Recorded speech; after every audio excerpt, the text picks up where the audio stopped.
Hello friends, nursing academy में आपका हार्दिक स्वागत है।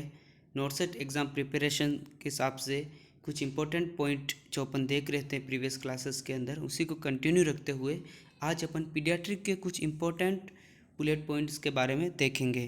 तो दोस्तों, अभी तक आपने मेरे चैनल को सब्सक्राइब नहीं किया तो सबसे पहले सब्सक्राइब कीजिए। उसके बाद अगर शेयर नहीं किया है तो अपने दोस्तों को, फ्रेंड्स को शेयर कीजिए ताकि अधिक से अधिक लोग अपने तक जुड़ पाए। ठीक है, तो इंपॉर्टेंट पॉइंट स्टार्ट करने से पहले मैं आपको एक टर्मिनोलॉजी के बारे में बताऊंगा, वो है लाइफ साइकिल अप्रोच। है ना, सुनना ध्यान से। लाइफ साइकिल अप्रोच का मतलब क्या होता है? Developmental changes that occur across all stage of life, that's called the life cycle approach. है ना, डेवलपमेंटल जो चेंजेस होते हैं पूरी लाइफ के अंदर ऑल स्टेजेस में, उसको अपन क्या बोलते हैं? लाइफ साइकिल अप्रोच बोलते हैं। ठीक है, तो अब अपन कंटिन्यू करेंगे। सबसे पहले अपन देखेंगे पीडियाट्रिक के अंदर period of growth. Period of growth है, डेवलपमेंटल ग्रोथ है, उसके अंदर जो अलग अलग स्टेजेस होती हैं, फीटस, नियोनेट अपन बोलते हैं, ओम बोलते हैं, एम्ब्रियो बोलते हैं, है ना, पेरीनेटल, प्रीनेटल, इस तरह से एग्जाम के अंदर पूछा गया है। जैसे रिसेंटली प्रीवियस एग्जाम के अंदर पूछा गया था कि पेरीनेटल पीरियड किसको कहेंगे। फिर इसमें ये जो सारे आप सामने ऑप्शन दिख रहे हैं उनमें से काफ़ी ऑप्शन थे। ठीक है, तो उसी क्वेश्चन को क्लियर करने के लिए मैंने यहाँ सिस्टमेटिक तरीके से स्लाइड बना दी है। तो सबसे पहले अपन देखेंगे प्री नेटल पीरियड। है ना, प्री नेटल पीरियड्स के अंदर फिर वापस 3 स्टेजेस होती हैं। सबसे पहले है ओवम। ओवम अपन किसको बोलेंगे?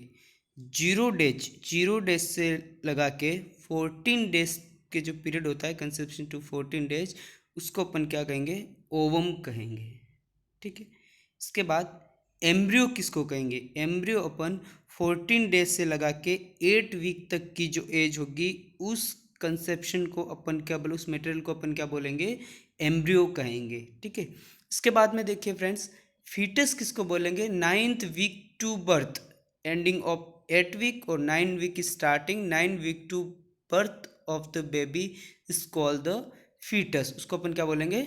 फीटस बोलेंगे। ठीक है, इसके बाद में दूसरी चीज़ आती है जो कि एग्जाम के अंदर पूछा गया, that is perinatal period. Perinatal period किसको कहेंगे? तो दोस्तों ध्यान रखना, 22 वीक्स ऑफ गेस्टेशन, है ना, 22 week of gestation to till 7th day of birth, इस पीरियड और period is called the perinatal period.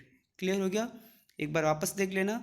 Perinatal periods के अंदर ओवम्स, ओवम किसको बोलेंगे? 0 to 14 डेज को, एम्ब्रियो 14 डेज टू 8 वीक को, फीटस 9 वीक टू बर्थ, और पेरीनेटल पीरियड अपन 22 week of gestation to till 7th day of birth को अपन पेरीनेटल पीरियड कहेंगे। क्लियर? अब नेक्स्ट देखिए, according to weight of baby. ठीक है, ये केयर है, care according to weight of baby. Baby का अपन वेट करेंगे, अपन नॉर्मल वेट 2.5 kg के हिसाब से देखते हैं। ठीक है, तो यहाँ पे अब ये है कि उस वेट के अकॉर्डिंग उस बेबी का केयर कहाँ पे होगा। इसका क्वेश्चन भी पूछा गया था एग्जाम के अंदर। ये लेस देन 1500 ग्राम वाला क्वेश्चन पूछा गया प्रीवियस टाइम्स एग्जाम के अंदर। तो अपन सबसे पहले देखेंगे, अगर उस बेबी का वेट मोर देन 1800 ग्राम है तो उसको अपन क्या करेंगे? Treat at home. ठीक है, होम ट्रीटमेंट ले सकते हैं। ठीक है, इसके बाद में अगर बेबी का वेट 1500 से लगा के 1800 ग्राम है तो उसका अपन केयर सेकेंडरी लेवल पे उसका केयर होगा। इसके बाद में अगर बेबी का वेट लेस देन 1500 ग्राम है तो उसका केयर कहाँ पे होगा? टर्सरी लेवल पर होता है। ठीक है, तो ये जो न्यूमेरिकल्स हैं उसको माइंड में बिठा लेना। अब नेक्स्ट देखिए, fluid requirement of newborn. Delhi AIIMS के अंदर भी एग्जाम पूछा गया था, इस क्वेश्चन पूछा गया था इसमें से। Fluid requirement of newborn, newborn की फ्लूइड रिक्वायरमेंट में सबसे पहले अपन देखेंगे टर्म बेबी और प्री टर्म बेबी, दोनों का अलग अलग देखेंगे। अगर बेबी टर्म है, ठीक है, टर्म बेबी है, तो फर्स्ट डे उसकी रिक्वायरमेंट रहेगी 60 to 70 ml/kg बॉडी वेट के हिसाब से उसकी रिक्वायरमेंट रहेगी। और नेक्स्ट 2 to 3 डेज के लिए कितनी रहेगी? 100 to 120 ml/kg बॉडी वेट के हिसाब से रहेगी। अगर जो बेबी है वो प्री टर्म है, प्री टर्म है तो उसमें फर्स्ट डे में क्या रहेगा? 70 से लगाकर 80 ml/kg, और नेक्स्ट 2 to 3 डेज के लिए क्या रहेगा? 150 से लगा के सॉरी 150 रहेगा, 150 ml पर kg के हिसाब से रहेगा। तो इस तरह से फ्लूइड रिक्वायरमेंट रहेगी, ठीक है। इसके कैलकुलेशन के हिसाब से आ सकता है कि इतना वेट है, ठीक है, उसकी रिक्वायरमेंट ये है, उस 2 दिन का बच्चा है तो उसकी फ्लूइड रिक्वायरमेंट कितनी होगी और इतने केजी का उसका वेट है। तो इस हिसाब से अपने को यहाँ पे कैलकुलेशन का क्वेश्चन भी आ सकता है इसमें से, ठीक है।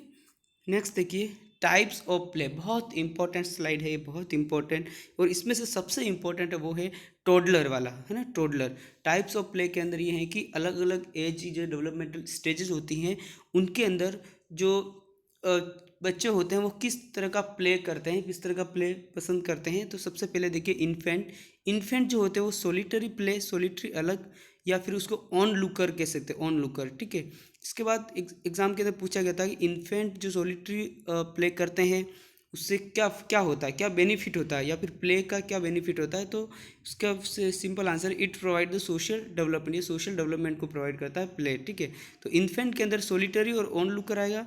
इसके बाद टोडलर की बात करते हैं, दैट इज पैरेलल प्ले, बिल्कुल याद कर लेना, टोडलर मीन्स पैरेलल प्ले, या फिर इसको थेराप्यूटिक प्ले भी कहेंगे, ठीक है। इसके बाद में प्री स्कूलर एसोसिएटिव और जो कोऑपरेटिव प्ले होते हैं, ठीक है, मिलजुल के करते हैं, कोऑपरेटिव वाला प्ले होता है वो प्री स्कूलर्स के अंदर होता है। और स्कूलर्स जो होते हैं, स्कूलर्स एज के अंदर कॉम्पिटिटिव प्ले होता है, और with rules and rituals, rules और रिचुअल्स को वो इंपॉर्टेंस देते हुए कॉम्पिटिटिव प्ले होता है। और जो एडोलेसेंस एज होती है उसके अंदर अलग अलग तरह के गेम्स होते हैं, एथलेटिक्स एक्टिविटी, तो उनके जो रूल्स होते हैं वो स्ट्रिक्ट अनब्रेकेबल रूल्स होते हैं, ठीक है। तो इस तरह से अलग अलग डेवलपमेंटल एज के अंदर प्ले होता है, ठीक है। टोडलर वाला जरूर याद रखना, एग्जाम के अंदर पूछा जाएगा, ठीक है। इसके बाद में देखिए कुछ इंपॉर्टेंट पॉइंट बनाए मैंने यहाँ पे।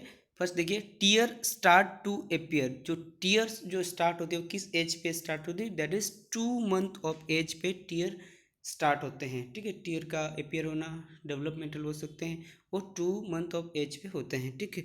इसके बाद में vision fully mature at the age, जो विजन होता है वो फुली मेच्योर कौन सी एज तक होता है, 6 to 7 ईयर्स की एज तक फुली मेच्योर विजन होता है, ठीक है। इसके बाद में जो न्यूनेट होता है, weight of brain in neonate is approximately 300 to 500 ग्राम, ठीक है।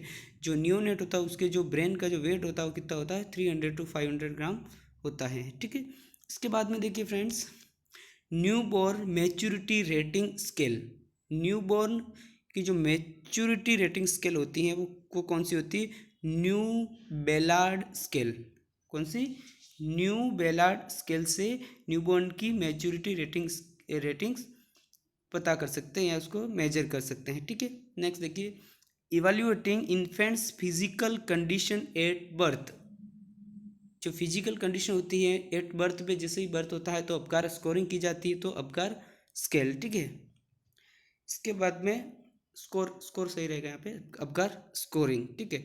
तो ये थोड़ा सा घुमा के क्वेश्चन पूछ सकते हैं, इसी तरह से लाइन आ सकती है, evaluate infants physical condition at birth by Apgar score at, 2-4 मतलब अलग अलग चीज़ें दी गई होगी, ठीक है। तो यहाँ पे थोड़ा कंफ्यूजिंग क्वेश्चन है, इस तरह से अपने को अपकार स्कोर पता होता है लेकिन ये लाइन समझ में नहीं आती, इसलिए नहीं दे पाते आंसर, तो ध्यान में रखना, फिजिकल कंडीशन आए तो अपकार स्कोर राइट करना है, ठीक है। Next, to determine patients level of consciousness, level of consciousness को डिटरमाइन करने के लिए अपन कौन सी स्केल यूज करते हैं, ये आप लोग को आता होगा, that is Glasgow coma scale, ठीक है। इसके बाद देखिए, normal heart rate in infant, normal heart rate कितनी होती है इन्फेंट के अंदर, 120 to 160 बीट्स पर मिनट्स होती है, ठीक है। ये भी एग्जाम के अंदर बहुत बार पूछा गया है।